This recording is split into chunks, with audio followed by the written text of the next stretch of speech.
Hi, it's Jen. I think this will be part 7. Actually made a lot more than I expected. I hope it's okay. Sorry about the bad hair day. It's very humid, and I have curly hair, so it doesn't help any. As you can see, I have my wonderful CVS makeup job on today. It leaves us very colorless.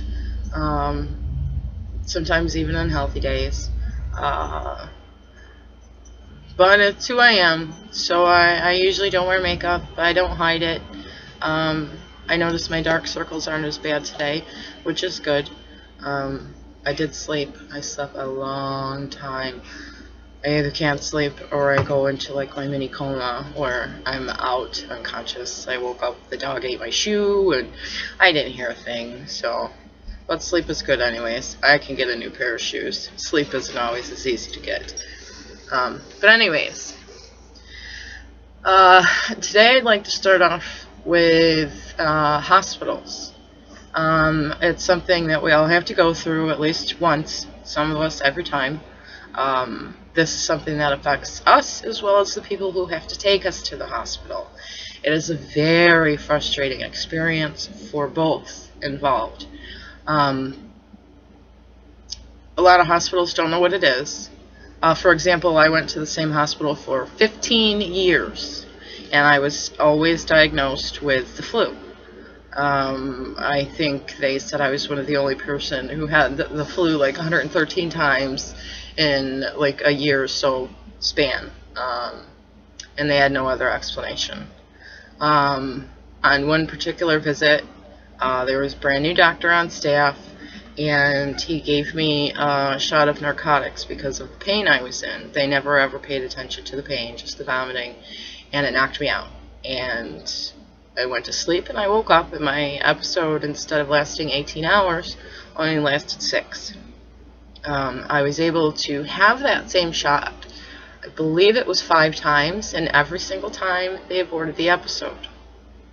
The doctor has since left that particular ER, and I am now back to not getting that shot. And they stop all of my regular meds, and they argue with the diagnosis, and they argue with this, and it's quite an experience. And most of the time I'm pretty much vomiting, incoherent. I could feel them poking and prodding at my hands. I've come home one point with 14 different bruises from injections or needles from one ER trip. I wasn't even admitted that time. So it's interesting, to say the least, from the sufferer's point of view. So this is for the people who are taking you to the hospital, I guess you could say. See, I have this big old folder. I don't know if you can see it all, but it is all information on CVS. It is the information that I received from Cyclic Vomiting. It is phone numbers to my GI. There's phone numbers to my neurologist. There is paperwork that does claim that I have been diagnosed with CVS, because they don't always like to believe, especially if they've never heard. Here's a paper from my neurologist. Here's a list of medications that I take on a daily basis, and also my abortive medications. What else do we have here? I have a paper that I received that's called Cyclic Vomiting Syndrome and What a Gastroenterologist Needs to Know. You should also take this with you, because there might be a GI on staff instead of, somebody else. The same paper also delves into the symptoms, the associated features, the association between migraine, abdominal migraine, CVS. It talks about the autonomic nervous system, genetic associations, different diagnoses. I mean, it is really filled with a great amount of information. And this can be found online. Once again, it's called, there's a lot of papers here. It is called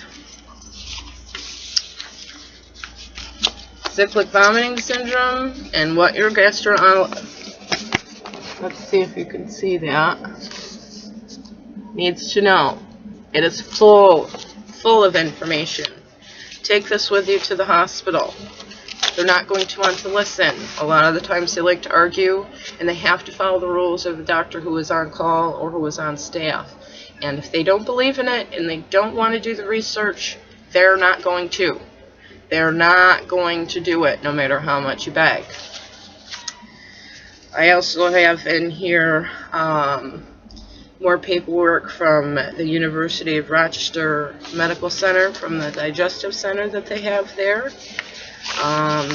Here is my strong memorial paper that says I am, in fact, do have CVS.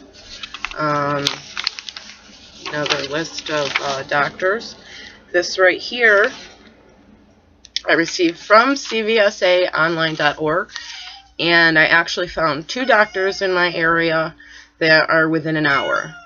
Beyond that, I would have to travel to New York City, and I live up near Buffalo in western New York, so that would be very, very, very, very difficult. It's also a good thing to write down in your own words how it started, what happens, this, that, and the other thing, you know what I mean? Just keep a fine track of everything that's going on. Also, keep all of your emergency room paperwork. Sometimes you're lucky enough to get the results of your blood work, this, that, and the other thing, and you could take it upon yourself to make sure that you're following and seeing if they missed anything, yada, yada, yada. Once again, ER paperwork, cyclic vomiting paperwork, doctor's numbers. Every time we go to the hospital, my other half, my boyfriend, non-husband, he takes this. And he pleads with them to understand what's going on. Now, it doesn't always work. It doesn't matter. Sometimes if you plead and beg and you have proof of what's going on, you have proof of what works, some doctors do not want to hear it. If the doctor that you're with is not affiliated with your hospital, they're not really going to pay too much attention. So your best thing at that point, if you are not getting the care that you need, is to ask to speak with a patient advocate and have them explain, you know, go through and have your partner or parent or whomever explain what's in your file. And hopefully that person there will be able to advocate on your behalf so that you can start to get some better care when you go to the hospital. Because in reality, if they can abort our episodes, usually we don't have to stay. And knowing that the episode can be stopped and they're refusing to stop it adds a whole nother aspect of anxiety, which usually makes it worse. Be patient with the hospital. They might not be patient with you. Just keep fighting for your rights. Go in and speak with the advocate before you're, you know, in between being sick, so that they have an opportunity to meet you as a human and not as a CVS ball of agony, I guess you could say, because we're definitely not ourselves. I mean, we leave the building, our body stays, and we go for the ride. You know, so the hospital visits are very important. A lot of people don't go because they are so frustrating, but hopefully, you know, some of these tips might help. Sometimes they don't, I'll be completely honest. But it's at least a little bit of information that we can take to hopefully help ourselves get the help that we need. I know this was a long one. I apologize. I hope you all watched it to the end. But take your folder. Take your pills. Don't just take your med list. Take your bag of pills so they know what you're on. You know, just... And make sure your spouse is prepared, or your parent, or, you know, your caretaker, whoever it is. Make sure they're prepared for the fight, and the long wait at the hospital, because that has a lot to do with it. And they have to be able to maintain enough to make sure that you are being taken care of, because at that point we're helpless, and we are really in your hands for you to get us the care that we need. And even if we're crying and complaining, we really do love you for trying to take care of us. So, not going to be able anymore. I'll probably address this again, because there's lots of information that can be shared about going to the ERs and so on and so forth. But I hope you listened, and make your folder. The folder is very, very important. The website cvsaonline.org. You can get much of this information from them. I did. Your doctor's lists. It's imperative to have. And take your diagnosis sheet. Make sure you have everything you have, so that they're not trying to bug you for questions that the caretaker you're with doesn't know the answer to. Your caretaker needs to know the answers so that you do not have to speak. They should know approximately your weight. They should know approximately your height. What did you eat, if you ate anything that day? What meds you took, if you took that day? Those are all answers that they're going to need to have. So it's definitely not a one-part project when it comes to going to the ER for a CVS episode.